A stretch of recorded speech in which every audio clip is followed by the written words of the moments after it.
What is up? What is up? Welcome back. We're going to do a WTA rundown, and then I'm going to give a quick best bet right at the end.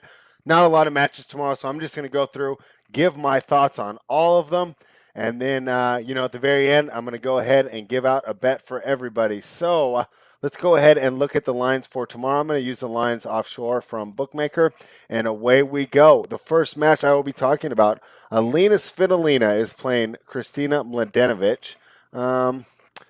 So Svitolina, we know about her, right? Very good player. She's won a ton of 1,000 tournaments. Never won a Grand Slam. Here she is, using the tennis Twitter term of vulturing a tournament, right? And that's what it looks like she's doing here. And let's take a look at her results from what she has done this week. Kiki Mladenovic, of course, has she's beating. Wait a second. I'm sorry. Excuse me 1 second. She beat Zarina Diaz earlier today, and now Mladenovic then followed it up with a win over Francois Ambanda, the Canadian. So hey, 2 wins. I'd say Diaz would have been impressive, not in the form she's in right now, and then Abanda is she's really an ITF level player. They can have spurts of WTA greatness here. Let's look at Svitolina's matches so far in Chicago. She defeated Claire Burrell, but it was actually tied before Burrell retired.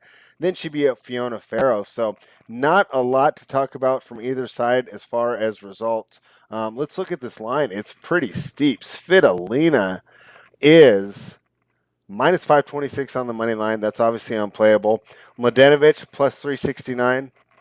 Tempting, but I don't know. I'm not going to go for it. You know what I am? If I did make a bet here, I like the plus 5 games at minus 104 on Bookmaker. That's where I think that there's value here. Correlated over 19.5. I'll take that too. My idea is basically if Mladenovic can hold serve, get to at least one tiebreak, she's going to cover the plus 5 or it goes over. That's the way I say you approach this match. Minus 500 is too much to bet on Svitolina, even in a parlay. Leave that side along. It's dog or pass, but if you do want to take the dog, take the plus 5. So those are my thoughts on the Svitolina match. The next match we got, young up-and-comer Marta Kostyuk is going against Vavara Gracheva. Kostyuk is one of our favorites on the podcast I'm a part of, the Network Pod. We think that she's a great young talent. She's about 1 or 2 years away, though, from really being able to make noise at the Grand Slam level. But hey, this is not a Grand Slam. It's a 250. It's a warm up. This is where she should shine. And shine, I do think she will against Gracheva. And unfortunately, the line indicates that as. Hold on, let me pull the bookmaker right back up again. Kostyuk minus 400, right? I mean, not as steep as Svitolina, but still, same deal, 5 games. Although I don't feel as comfortable taking the plus 5 here. I'm actually going to lay off this match altogether. The total's 20. I think that's about fair. 6-4, 6-4 gets you home. If Gracheva can go, even 7-5, it probably goes over. Otherwise it's going to go under. Kostyuk beats Sabov, which is another ITF level player. And then she beat Kai Kanepi, whose form's been up and down here. No, I didn't watch the match, don't know how to rate it, but I'm a big fan of Kostyuk. Gracheva beat Zidanzik, who we know isn't really that good on hard courts. And then Anna Bogdan retired. And hey, guys, that's going to be a theme this week. A lot of retirements because guess what? U.S. Open starts this weekend. A lot of these players eager to head to New York, get their preparation done. They grabbed an appearance fee, grabbed a check, and, they're off to New York already. So I'm not getting involved in this match at all. Just figured I'd talk about it. And hey, up and comer, Marta Kostyuk, go ahead and keep an eye on her, especially in the Open. I might be taking her dog money, depending on how this draw plays out. The final one, Alizé Cornet. Now, if you'll remember, in my last video, I faded Cornet against one of my young favorites, Jasmine Paolini, and I was feeling pretty good. It went to a tiebreak in the first set, and then Paolini couldn't get done, and from there, I knew I was in trouble. I just knew I was in trouble, so it was just one of those issues there with Jasmine Paolini. Could not get it done. A little disappointed, but I'm back. We don't give up that easily. Now she's playing Marketa Vondrousova, right? So you're thinking, oh, Vondrousova's way better. This should be a blowout, right? Neither of them are really in good form. Let's go ahead and look at Vondrousova. Van Uytvanck, another retirement. What a surprise. Not that big a win. And then she beat Gleason before that. Remember, she's only played once in North America before that. She lost to Bencic in Cincinnati. Not a bad loss, but this isn't a player coming in on great form. So you're not getting, top form Bondrosova here. Cornet, like I said, I was impressed with Paolini, but she should have won that match. I thought Paolini could test her. When she failed in the first set, it gave Cornet so much. Before that, she had the win over Ann Lee, I think it is. Yeah, Ann Lee, who's she's actually 67th.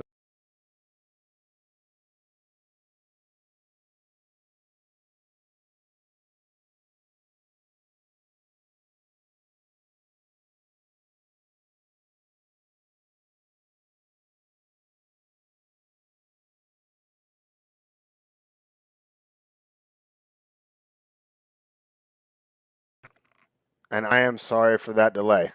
I am back. What I was saying is I didn't realize Ann Lee was 67th in the world. She's kind of been sneaking up here in the rankings. But regardless, I'm not too happy about her there. I'm not going to get involved, but I will say that if you do is dog or pass, I'm waiting for Vondrousova to just get to New York here. So I'm surprised. But then, I mean, maybe your opponent retired before she could today. So the last match we have, I don't have a line for it. It's Martin Kova versus Peterson. I thought Golubic could beat Peterson today. Peterson is a talented player who's coming off injuries. She looked to finally be healthy today. Martin Kova coming off, a three-set loss, or a three-set win over Kirstea, a three-set win over Shea. I'm not really too impressed with either of those. I thought Peterson looked better than Martin Kova did today. I lean Peterson. I don't have a line. If it's like minus 120 or less, I would bet it. But my guess is going to be minus 140 or minus 150. At that price, there is no value for me. So I'm sorry. I had closed everything out on accident when I was trying to flip through here. And so let me pull my bookmaker back up, and then we can go to the Cleveland tournament. We'll go over those three, and then I'm going to give out my best bet. So hope you guys are enjoying it so far. Daria Kasatkina, who is one of my favorites. I named my kitten after. She plays Magda Linette, who's a player that, honestly, I didn't rate too highly, but she has been playing great lately. You cannot discount Magda Linette. Dasha's minus 222. Come back on Linette, plus 179, plus 3.5 there for Linette. And the over-under is 21. Guys, that's where I'm going to look. I don't think that there's value. I do think the Dasha can get it done. If I had to choose, I would take the dog because I'm usually going to lean towards the dog in the WTA because anything can happen here. But in this case, I'm not. I do like Dasha here. But you know what I am going to do? I'm going to do an over. Dasha needed 3 sets to beat Kat McNally. Okay? So the only way this goes under is if Lynette smokes her. Okay, because I don't see her struggling to beat Kat McNally and then rolling Magda Linette the way that Magda Linette's playing right now. Lynette's coming off a win off Bektas, who's basically an ITF level player, and then Fruvertova, who is a player that we love. She's just not there yet, right? So basically, she'd be an up and comer. Fruvertova is about 2 years away, right? But she's gonna have to improve for those 2 years. For example, 2 years ago, Claire Liu was 2 years away, but she never improved, right? So Fruvertova is gonna have to improve, but she does have the talent. She does have the game. Still, don't make much of that win. I think that they lined it right from a side perspective. Let's smash that over 21. I've already placed that bet and a little bit of a hit. We will be coming back to this match when it comes to the best bet section. Another play that I like, Arena Camelia Begu is playing Alexander Sasnovich. Now, the guys who do the pod with me will know that I was like a big Sasnovich fan, and I really thought that she was poised to really break out here. Just not seeing it. Just not seeing it. We'll talk about being 2 years away. Like the improvement just never came. So she's stuck where she is right now. She can win most ITF tournaments, fringe WTA player, the talent to redline and win, but she's not going to put it together for 3 or 4 days. Sasnovich beat the aforementioned Christina McHale here, and then she beat Nadia Podoroska. That's a good win. But like I said, I'm not surprised. She's veteran. She's got skills. It's not that crazy. Let's look at Begu, though. I like Begu's form. She's coming off one over Alexandrova, who you guys know I rate highly. And then she beat Polona Hercog yesterday. I thought that was a good match. I had it on. I splashed a little bit on Begu there, and I'm going back with Begu tonight here because let's go ahead and look at this line. It's only minus 116. I think that's great. I think this should be a minus 130 or minus 140. Now you're going to say, hey, spread, but Begu, she's a clay court player. I don't care. She's been playing well on hards. Everybody thinks that she can't play on hard courts and she can only play on clay, which is why we're getting a great value here.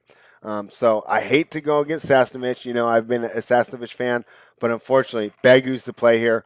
Take Begu minus 116. The final match there. This is going to be a fun match that I'm not going to get involved with. It's two of my favorites. Katerina Siniakova versus Annette Kontaveit, right? So first of all, it's going to be a fun match to watch. Both these girls can blast. Okay, both of these girls have buoyant personalities. Siniakova's more the bratty, petulant, emotional type. Kontaveit can be really cute and exciting when she does well with the little come-ons after every point she wins here.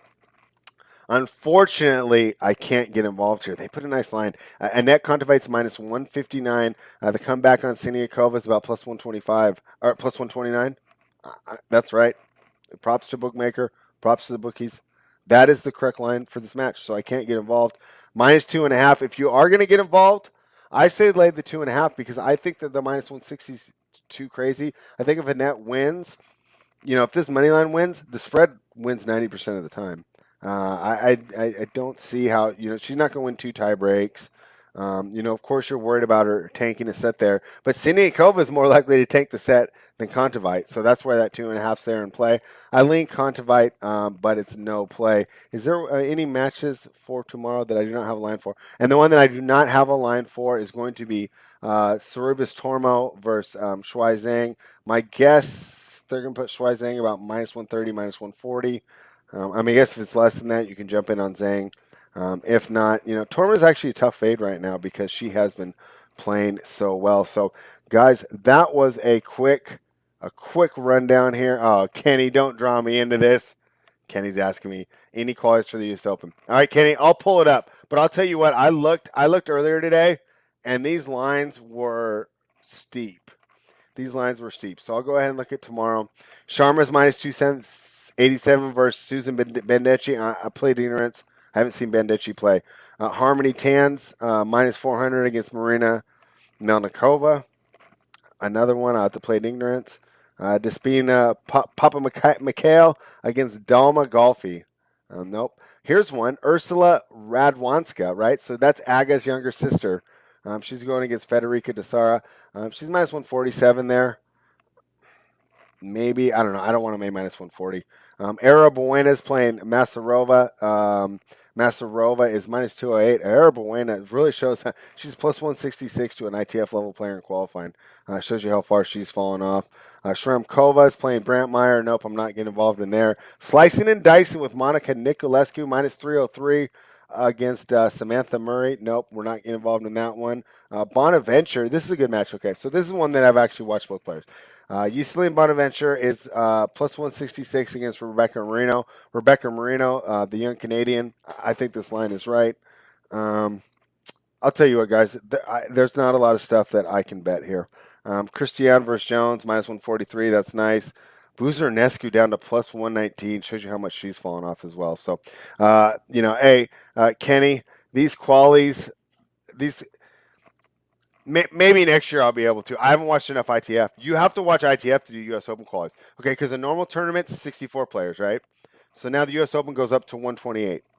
So now, right, so there's already 64 players that are kind of on the fringe that I'm kind of handicapping, right? So now all the qualies are basically ITF and challenger level players. And be honest, with my NBA and my NFL, I just haven't been watching the ITF well enough to handicap it. So no, Kenny, hey, we're just having fun, and hey, it's good for me to look. What if I passed over something that was amazing value, and so I couldn't do it. So that being said, we're gonna go to best bets. I gave out a bet on Monday. It was only one, and it lost. It fell short, and so I was not happy about that. So I'm gonna give out 2 best bets today. Okay, guys, 2 best bets today. We are gonna go over 21. Magda Linette versus Dasha Kostakina, okay? Think it's a tough match to call, see who wins. I think that Dasha's going to have problems holding serve. All we need is one to go to 7-5, and this match is going over here. I'm taking over 21. I love it. A 7-5, 6-4 gets me there. So when we see that 7-5 in the first set, we're feeling pretty good. 7-5, 6-3, pretty upset, and you'll see me on here Friday not being too happy about it. But best bet over 21. Daria Kasatkina versus Magda Linette. And finally, Arena Camila Begu minus 116 over Alexandra Sasnovich.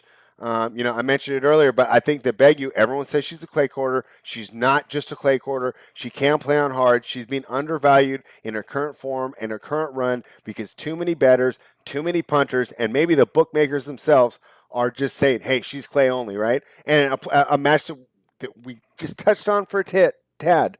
Tormo, same deal all year, right? We pigeonholed her as this clay quarter, and then she smashed through the hard quarters. Everyone tried to fade her because they said, oh, she's only good on clay. Well, guess what? She got a little better here.